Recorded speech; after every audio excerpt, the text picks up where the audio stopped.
So, kind of going back to, the early days of starting Luxury Escapes, like what were the first kind of steps that you actually took to start it as a marketplace?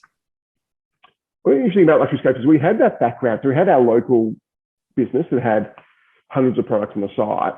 And we learned a lot in those first couple of years. So you obviously learn how to treat customers, you learn how to work with vendors, you learn how to control refunds, all that kind of stuff you picked up.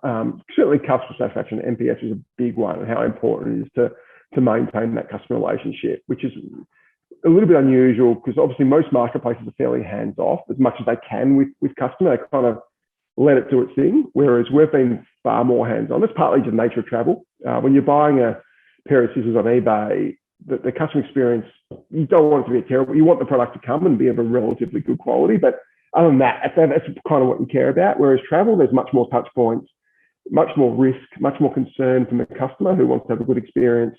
So you can have a Booking.com or Expedia style free marketplace, and they tend to give pretty ordinary customer service. So it's almost impossible to speak to somebody on the phone at the big online travel agents or OTAs, be it Booking, Expedia, Ctrip, and to extend Airbnb.